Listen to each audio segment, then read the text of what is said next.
Hello, True Blue Oklahoman here. This year, 2025, in Oklahoma, 376 new laws have taken effect. As if we didn't have enough laws already.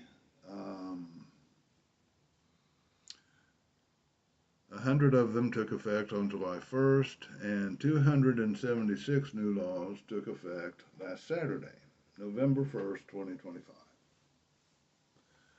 And already on the books in Oklahoma, not laws, I couldn't find a total number of legislatively passed laws on the books in Oklahoma.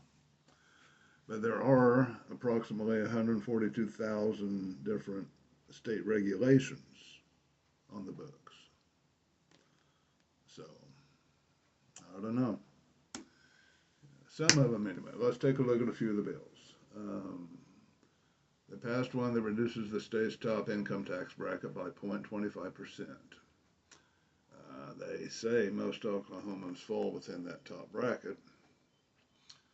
And it has a path toward elimination of the state's income tax through revenue triggers, whatever those are. But the truth is, cutting taxes right now sounds great. It's a good political move, I guess. But that just means less money coming into the state, which starting on January 1st, because of the big beautiful bill, is going to have to start shelling out state money for SNAP and for Sooner Care and for lots of other programs that the money was stolen from by Republicans in the big beautiful bill. The state's going to have to make that up. So I'm not sure it's the time for an income tax cut. Okay, another bill expands insurance coverage for diagnostic mammograms, which I don't know. I thought that would have been covered, but silly me, right?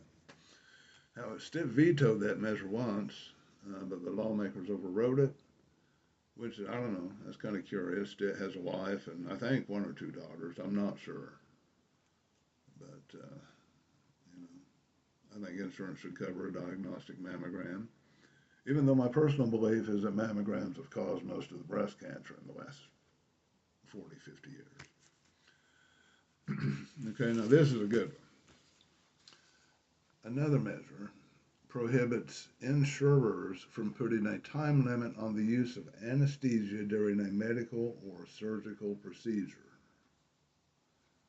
It also bars insurers from restricting coverage or payment for time under anesthesia. The insurance companies wanted to put a time limit on what they would pay for anesthesia. So if you're in a serious operation in there and the insurance you have is going to pay for 10 minutes of anesthesia and your operation takes an hour, well, you're screwed. You're going to owe a whole lot of money.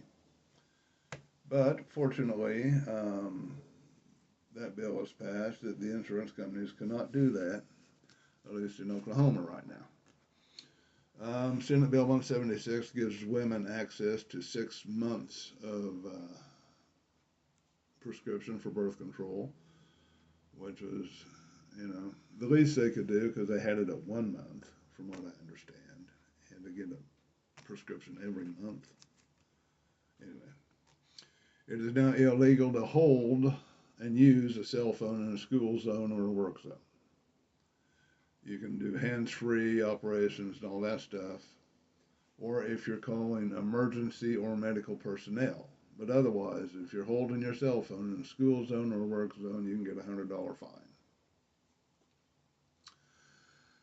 Let's see, another thing that passed created the statewide official compensation commission to set the salaries of statewide elected officers such as the governor, lieutenant governor, and attorney general. This is my favorite part of that one. The commission is prohibited from reducing salaries that were in effect as of January 1, 2025. You can give them all the raises you want, you just can't knock them. Anyway, there were some others. The House and the Senate did a good thing. They made it so people coming out of prison in Oklahoma can have the paperwork they need to get a job. From now on, when they come out of prison, they're going to have a driver's license, a birth certificate, and a social security card. Which up until now, they've just been throwing people out, and good luck. So, and you and I know you've got to have birth certificate, social security card, driver's license, all that stuff to get a job anymore. Anyway. And we now have a Taiwan regional trade office to facilitate all of our trade between Oklahoma and Taiwan. Okay, whatever. However, there was one thing. They passed it. They called it the Women's Bill of Rights, which actually is just another anti-trans bill that has nothing to do with the rights of women, really. But what it does is, quote, gives the state or local government the ability to define or differentiate gender. So, I guess in Oklahoma now, the state or a local government can tell you what you are. And I guess you have to be that. I don't know. There's quite a few bills that they beefed up some penalties for domestic assault, which is very handy because Oklahoma is number 3 in women being killed by men. We are often number 1 in just plain old domestic assault.